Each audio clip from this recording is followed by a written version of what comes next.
देखिए 3.3 में ये वर्ड प्रॉब्लम है। क्या है?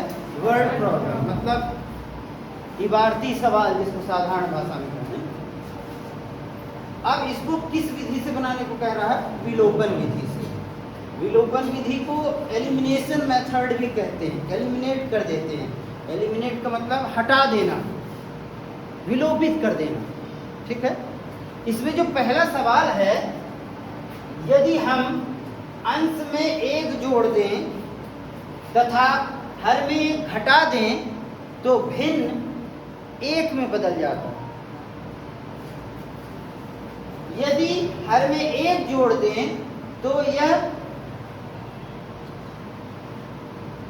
हो जाती है। आधा सवाल लिखा हुआ, कुछ गड़बड़ है। ठीक है, प्रश्नावली में देख लो। तो भिन्न क्या है? तो भिन्न क्या है ये हमको बताना है। ठीक है, चलिए देखते हैं ये कौन सी प्रॉब्लम है। भिन्न। हाँ, अभी जब सवाल बनाएंगे तो आप बताना मुझे ये कौन सी समस्या है। भिन्न वाली। भिन्न किसको कहते हैं? देखो, भिन्न परिमेय संख्या जैसा ही है पर थोड़ा सा अंतर है। मतलब ये एक दूसरे से डिविजिबल नहीं होना चाहिए। ऊपर वाले को अंश और नीचे वाले को हर कहते हैं। ऊपर वाले को अंश और नीचे वाले को हर कहते हैं। जैसे हम लोग पढ़ा था ना पहले पाठ में, परिमेय संख्या। परिमेय संख्या को भी हमने पढ़ा था p/q, मतलब p बटे q। उसमें एक शर्त थी कि q शून्य नहीं होना चाहिए। ऐसी शर्त यहाँ पे भी है, पर परिमेय संख्या भिन्न से थोड़ा सा अलग है। कैसी अलग है? हर एक भिन्न परिमेय संख्या हो सकती है। हर एक भिन्न परिमेय संख्या हो सकती है, पर हर एक परिमेय संख्या भिन्न नहीं हो सकती। क्यों? मान लो लिखा है 4/8। 4/8 एक परिमेय संख्या तो है, पर भिन्न नहीं है। क्यों नहीं है भिन्न? भिन्न इसलिए नहीं है क्योंकि ये एक दूसरे से कट सकते हैं। पहाड़ा पढ़े 4 × 1 = 4, 4 दूनी 8। अब क्या बन गया? 1/2। 1/2 परिमेय संख्या भी है और भिन्न भी है, पर 4/8 भिन्न नहीं था, क्योंकि एक दूसरे से क्या हो जा रहे थे? डिविजिबल थे, कट जा रहे थे, इसलिए नहीं है। आया समझ में? अब चलो आगे चलते हैं। ये भिन्न की समस्या है। क्या ज्ञात करना है? भिन्न। तो मानेंगे भी भिन्न।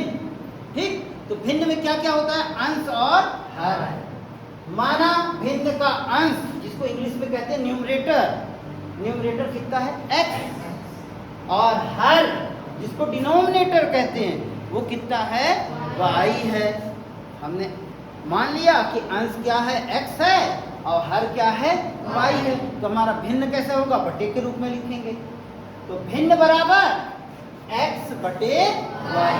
x बटे y। अब हमारी पहली शर्त क्या है? हमारी पहली शर्त है कि अंश में एक जोड़ दें और हर में एक घटा दें। अंश में एक जोड़ दें और हर में एक घटा दें तो भिन्न क्या हो जाता है? एक। अंश क्या है? x। अंश क्या है? x। तो x में एक जोड़ दिए। हर में कितना घटाने क्या रहा है? एक। तो हर में एक घटा दिए तो भिन्न कितना हो जाता है? एक हो जाता है। तो बराबर लिख दिए एक। ठीक है। अब देखो, अभी तो समीकरण नहीं है, अब इसको समीकरण बनाना। समीकरण जब बराबर हो जाएगा, चर एक तरफ हो जाएगा, चर एक तरफ हो जाएगा। ये देखो भाग में है, यहाँ जाएगा तो किस में चला जाएगा? गुणा में। y-1 का गुणा 1 में होगा तो y-1। तो क्या? x को एक तरफ ले आते हैं। ये x, ये धन y था, यहाँ आके क्या हो गया? ऋण y। ये धन 1 वहां जाके क्या हो जाएगा? ऋण 1। पहले से वहां क्या था? ऋण 1। ऋण 1 और ऋण 1 ऋण 2। तो यही हो गया समीकरण नंबर 1। हो गया समीकरण 1। अब देखो, अब क्या कर रहे हैं? अब दूसरी शर्त। तो दूसरी शर्त क्या थी? यदि भिन्न के हर में केवल एक जोड़ दिया जाए, यदि भिन्न के हर में केवल एक जोड़ दिया जाए तो भिन्न कितना हो जाता है? 1/2। मतलब अब हमको हर में कुछ नहीं करना है, केवल किस में करना है? नहीं, अंश में कुछ नहीं करना है, केवल हर में करना है। हर में क्या करना है? एक जोड़ना है। ठीक। एक्स में देखो कुछ नहीं किए, एक्स क्या है? अंश। हर में क्या बोला था? एक जोड़ने को, तो हमने एक जोड़ दिया, जोड़ दिया। चलो बराबर कितना हो गया? 1/2। अब इसका तिर्यक गुणा, क्रॉस मल्टीप्लिकेशन कर लेते हैं भाई, बटे हटाना है ना। 2 का गुणा x में किए तो 2x, अब y धन 1 का गुणा 1 में करेंगे तो y धन 1। 2 का गुणा x में किए तो 2x, y धन 1 का गुणा 1 में करेंगे तो y धन 1। y को इधर ले आओ, y को इधर ले आए, धन y यहाँ आके ऋण y, वहां क्या बचा? 1 हो गया। कितने समीकरण हो गए भैया? 1 और ये 2। अब देखो आप इन समीकरण को हल करना है तो क्या कुछ बराबर है? अरे दिख रहा भाई, कैसे देखते हो? ऋण y बराबर तो है भाई, यहाँ 1x है, यहाँ 2x है, x बराबर नहीं है पर y तो बराबर है। पर समस्या एक है, क्या? दोनों का चिन्ह भी एक है। अगर इसको हम एक साथ लिख देंगे तो जुड़ जाएगा। हमको इसको क्या करना है? घटाना है। घटेगा तभी तो हटेगा, और ना घटेगा ना हटेगा। तो जो जैसे कोई बच्चा नहीं पढ़ रहा है तो उसको जबरदस्ती बैठाना पड़ता है, तब पढ़ेगा। और ये नहीं घट रहा है तो इसको घटाना पड़ेगा, तो घटाने पर लिखना होगा। समीकरण 2 में समीकरण 1 को घटाने पर। ठीक है, देखो 2 का ये मान है, यह तो ऋण, घटाना मतलब ऋण ना है। समीकरण 1 का मान ये है। समीकरण 2 का दूसरा पक्ष क्या था? 1। समीकरण 1 का दूसरा पक्ष क्या है? ऋण 2। ठीक, अब चलो करते हैं। मैंने बताया था ये इंजेक्शन है, लगेगा तो जो बीमार है, कोई बहाना कर रहा है कि बीमार नहीं हो तो तब तो उसके साइड इफेक्ट हो जाएंगे, और अगर बीमार है तो सही ठीक हो जाएगा। मतलब जो भी चिन्ह होगा वो क्या हो जाएगा? बदल जाएगा। अगर ऋण है तो क्या हो जाएगा? धन, और धन है तो क्या हो जाएगा? ऋण। 2x ऋण y इतना ही रहेगा। ये ऋण का गुणा करेंगे, धन है ना ये, तो क्या हो गया? ऋण। और ये क्या था? ऋण था, तो क्या हो जाएगा? धन। एक देखो ऋण का गुणा किए हैं तो अंदर क्या है? ऋण, तो क्या हो जाएगा? उल्टा। ऋण का उल्टा क्या होगा? धन। अब देखो y और y कट गए, क्या बचा? 2x ऋण x, 2x में से 1x गया तो कितना बचा? 1x बचेगा, 1x बचा। इधर देखो 1 और 2 3, x बराबर आ गया 3। अब इस x के मान को किसी एक समीकरण में रखना है, तो किस में रख दे रहे हैं? 1 में। ये है 1 इधर वाला। क्यों 1 में रखे? क्योंकि पहाड़ा नहीं पढ़ना पड़ेगा, x ऋण y बस है ना। तो देखो x का मान, ये देखो ये 1x है, x की जगह में रख दिए 3 ऋण y बराबर क्या है? ऋण 2। ऋण 2। इसको आगे देखते हैं, ये 3 भगा देते हैं या y को वहां कर देते हैं, 2 को यहां ले आते हैं। एक तरफ लाना ही याद रखना, जिसको भी दूसरे तरफ ले जाएंगे उसका चिन्ह क्या हो जाएगा? बदल जाएगा। तो हमने क्या किया? इस y को ही वहां भेज देते हैं, तो y ऋण y था, वहां जाके धन y। ऋण 2 को लाना पड़ेगा, तब ऋण 2 था तो यहाँ आके धन 2। 3 और 2 दोनों धन में है, 3 और 2 कितना होता है? 5। तो y का मान कितना आ गया? 5 आ गया। y का मान आ गया 5। तो हमारी भिन्न, हमसे तो भिन्न पूछा था, x y का मान थोड़ी पूछा था। हमसे पूछा था x y का मान? नहीं, हमसे पूछा था भिन्न। तो भिन्न क्या होती है? x बटे y। तो भिन्न कितनी है? 3/5 है। ये हो गया भिन्न वाला सवाल। ठीक है, अब इसके बाद इस सवाल को हम कल देखे थे, फिर एक बार देख लेते हैं। ये नूरी वाला है, रिवीजन भी हो जाएगा। 5 वर्ष पूर्व नूरी की आयु सोनू की आयु की तिगुनी थी। 10 वर्ष पश्चात नूरी की आयु सोनू की आयु की कितनी हो जाएगी? दुगनी। नूरी और सोनू की आयु ज्ञात कीजिए। भाई आयु ज्ञात करना है आयु की इकाई क्या है? वर्ष। तो हम मान लेंगे कि आज वर्तमान में नूरी x वर्ष की है और सोनू जो है y वर्ष। माना नूरी की आयु, वर्तमान आयु कितनी? x वर्ष और सोनू की वर्तमान आयु y वर्ष। शर्त एक है, क्या बोला? 5 वर्ष पूर्व मतलब माइनस, तो 5 वर्ष पूर्व नूरी कितने की हो जाएगी? x ऋण 5 की, और सोनू भी कितनी की हो जाएगी? y ऋण 5 की।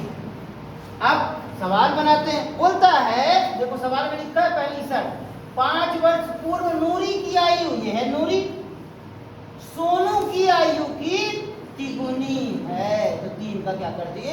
गुणा कर दिए, गुणा। अब 3 का गुणा किए तो 3 का गुणा y में किए तो 3y, 3 का गुणा 5 में किए 3 बचे 15। ये धन था इसलिए इनके चिन्ह में कोई परिवर्तन नहीं हुआ। अब अगला काम क्या करेंगे? इस y को इधर ले आते हैं, इस 5 को उधर भेज देते हैं ताकि चर एक तरफ हो जाए, x y एक तरफ और संख्या एक तरफ, जिसको हम अचर कहते हैं। 3y इधर आया तो ऋण 3y, ऋण 5 यहां गया तो धन 5, धन 5 और ऋण 15 क्या हो जाएगा? धन 5 और ऋण 15। देखो 5 धन में है और 15 काय में है? ऋण में। 5 धन में और 15 ऋण में, मतलब क्या हो गया? घटेगा। चिन्ह असमान है तो निश्चित है कि घटेगा, तो घटेगा तो क्या आएगा? 15 में से 5 क्या तो 10, चिन्ह क्या आएगा? ऋण। हो गया, ये हो गया भैया समीकरण नंबर 1।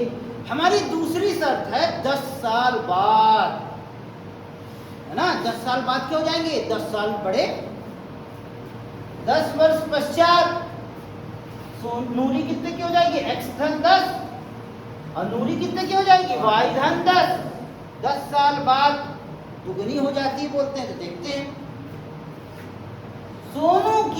नूरी की आयु सोनू की आयु की कितनी हो जाएगी? दुगनी।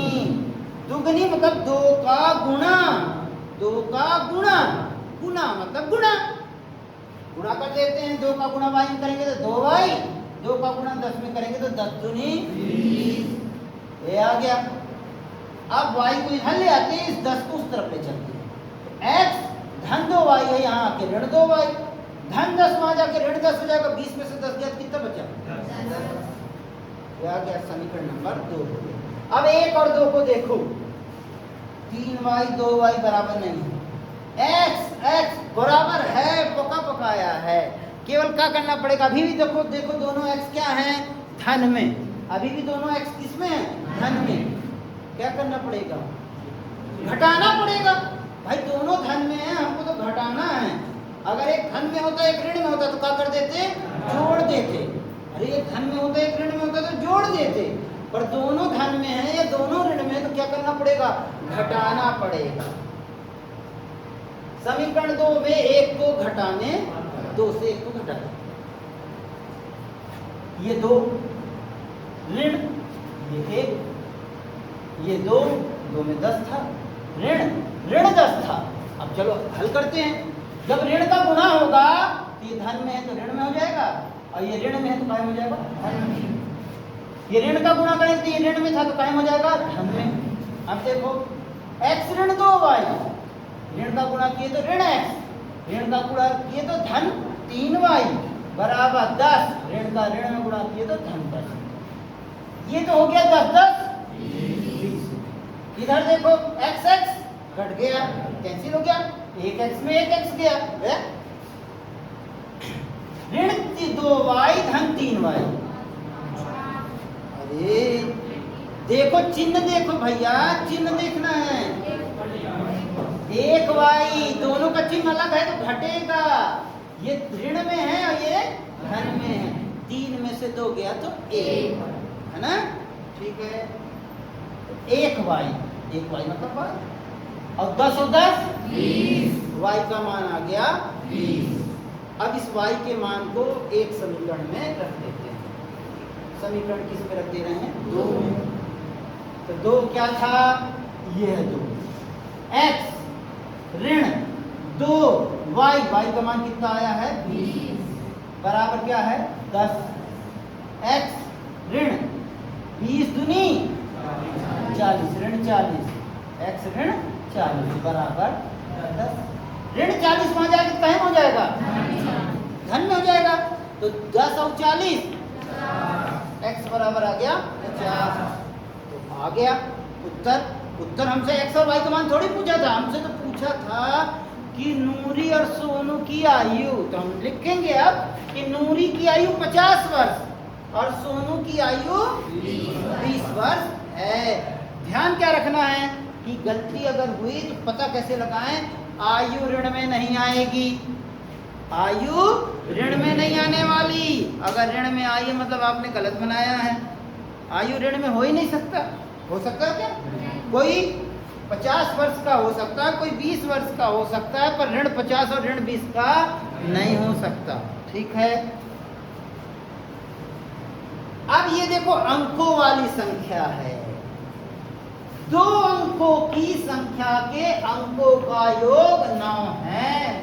इस संख्या का 9 गुना इस संख्या को उलटने पर बनी संख्या के 2 गुना है।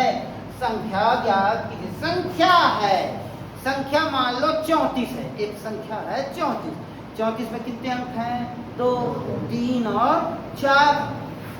भाई छोटी कक्षाओं में जनरली हिंदी मीडियम में जब पढ़ा या गिनती पढ़ाई जाती थी तो बोलते थे 34 अगर पढ़ना है तो पढ़ाते थे कि 3 दहाई 30 और 4 34।